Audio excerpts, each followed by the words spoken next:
Loren, are you there? Hey, how's it going? Good, man. How are you?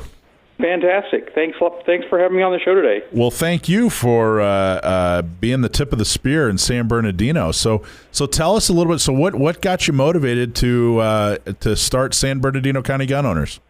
Well, honestly, I met Michael about 3 years ago at a charity shoot at Frontside, and I was really impressed with what San Diego had been doing, and I've been watching it over the last 2 or 3 years.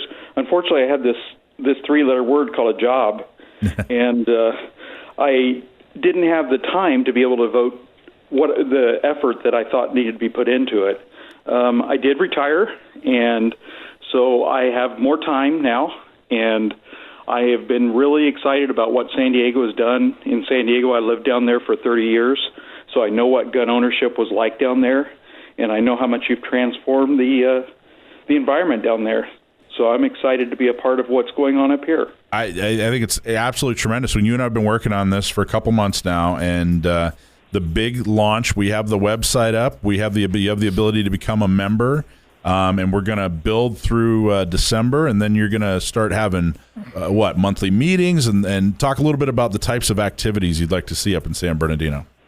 Yeah, we'll have monthly meetings. In fact, we'll probably end up having more than one monthly meeting because San Bernardino is so huge. I mean, it goes up past Ridgecrest to the north and goes all the way out to the river. So it's the largest county in the United States. So we're probably going to have multiple meetings. Probably start out just here in the San Bernardino Redlands area for the first meeting, and then we'll move on from there as we get things going. So what's the number one goal going into 2020? It's an election year. San Bernardino is a large county. What's the number one goal? Yeah, it's getting the message out.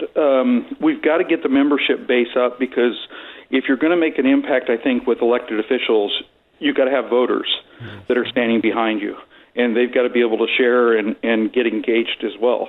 So I think building the board and building the member base is going to be absolutely critical for us getting our message through. 100% right. You have two. I say this over and over again.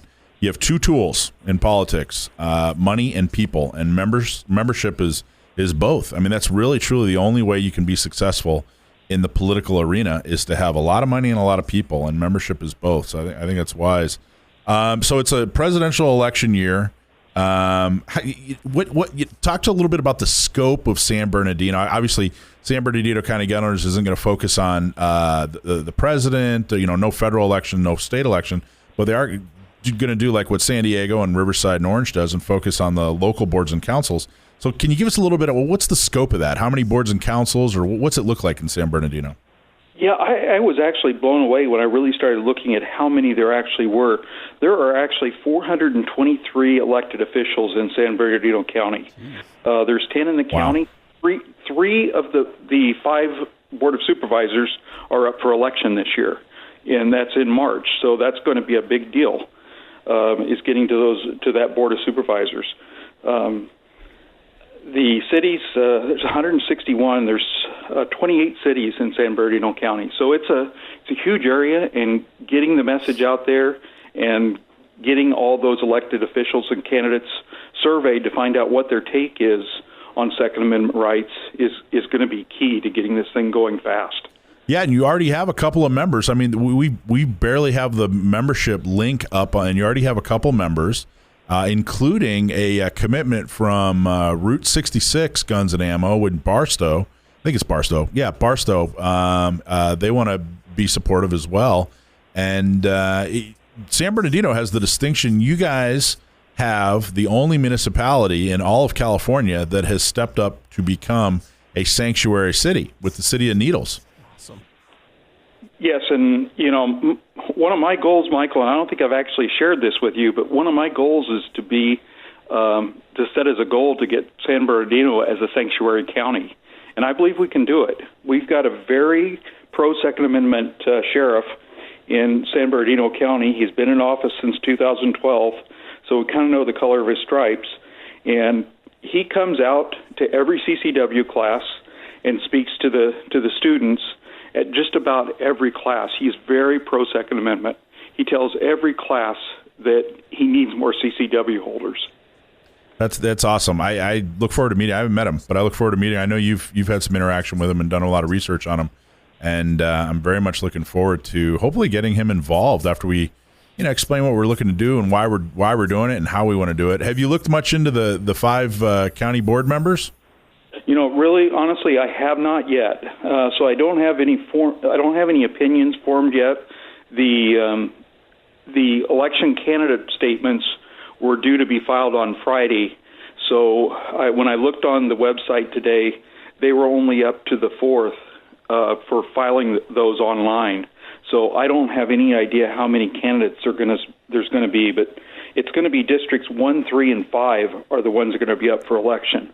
And San Bernardino County Gun Owners is nonpartisan. We don't care if you're a Republican, Democrat, decline to state. In fact, I up on San Bernardino's Facebook page, San Bernardino County Gun Owners Facebook page, there's a post that talks about the fact that Needles, yes, is the only municipality in California to pass a sanctuary resolution, and it is mostly Democrat. If you look at the registration is mostly Democrat, and most people, I don't know about most, but far too many people, look at Republican good, Democrat bad when it comes to Second Amendment rights, and that simply it just doesn't bear out. There are a lot of really bad politicians who are Republican, I should say bad on the Second Amendment, who are Republican, and there are a lot of really good Democrats who cherish the Second Amendment just like you and I do.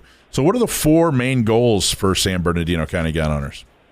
I mentioned the one is I really want San Bernardino County to be a sanctuary county. So I don't know if we'll get that done in the first year, but that's my goal. That's my overriding goal. So Second Amendment advocacy locally. Yes. Yep. The second would be publishing a voter guide to let people know who is Second Amendment friendly. You got to get people to get out and vote. Yep. Second, community organizing, Second Amendment community organizing. Exactly. And then political fundraising. Yep. That's really what we're about. You mentioned it earlier. It's about voters, and it's also about money. And, the money is very important. So getting that member base up is absolutely critical. Yep. And then the last thing is working with the gun industry. Yeah. One thing that I've discovered already is there's really no association of gun stores in the county. Very few of them know anybody else, any of the other gun store owners. So trying to create a forum where that brings those people together in association is going to be critical to having good success. I believe so. A high tide raises all boats, right? Isn't that how it goes? Absolutely. So how do people find San Bernardino County Gun Owners? Folks that are listening and like the idea, want to get involved, want to make a difference, where do they go, and how do they learn more? Yeah, the best place to go is on our website. It's sbgunowners.org, sbgunowners.org. And we're also on Facebook. We've got a group, and we've also got a Facebook page that's up and running. So just search out San Bernardino County Gun Owners. Excellent. So sbgunowners.org. Thank you very much, Loren. Appreciate all you're doing. Everybody in San Bernardino, time to get involved. Here it comes. Thanks a lot, Michael. Without someone doing something about it, it's not going to get any better.